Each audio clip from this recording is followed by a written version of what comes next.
मित्रों नमस्कार। मैंने अपने पिछले कुछ वीडियो में बताया था कि मैंने अपने रेंज के इंस्पेक्टरों के साथ एक फैक्ट्री में रेड किया था और उसके बाद हमारे कमिश्नर ने दूसरी फैक्ट्री में भेजा और आदेश दिया कि वहाँ पर जो वेस्ट पेपर पड़े हुए हैं उसका भी वेरिफिकेशन किया जाए, यानी पेमेंट किया जाए, जो ये संभव नहीं था। तो हम उस फैक्ट्री में पहुँचे और हमने स्टॉक का वेरिफिकेशन किया। उसमें कोई ख़ास 2-4% का अंतर आया।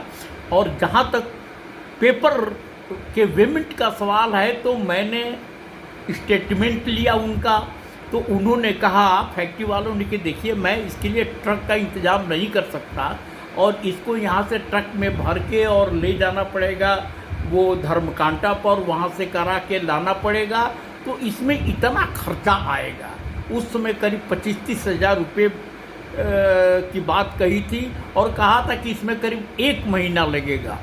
तो मैंने अपने असिस्टेंट कमिश्नर को फ़ोन करके बताया कि अगर हम पेपर का वेरिफिकेशन करते हैं, उसका पेमेंट करते हैं, तो इतना कम से कम खर्च आएगा और इतना टाइम लगेगा, तो वो कमिश्नर साहब को आप बता दीजिए।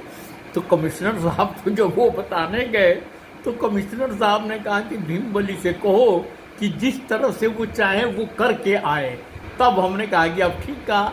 तो मैंने बड़े बड़े लॉट्स बनवा दिए उसके, और एक लॉट्स का पेमेंट करवा के हमने लॉट्स गिना और गिनने के बाद एक अनुमान लगाया कि इतने पेपर वेस्ट इस फैक्ट्री में है। इस तरह से हमने प्रोसीडिंग को कंक्लूड कर दिया था। तो ये भी एक अनुभव है हमारे लिए जो मैं आप लोगों से शेयर करना चाहता था। फिर मैं आपसे मिलूंगा किसी दूसरे वीडियो में दूसरे अनुभव के साथ। तब तक के लिए आप हमें इजाज़त दीजिए। आपका बहुत बहुत धन्यवाद। नमस्कार।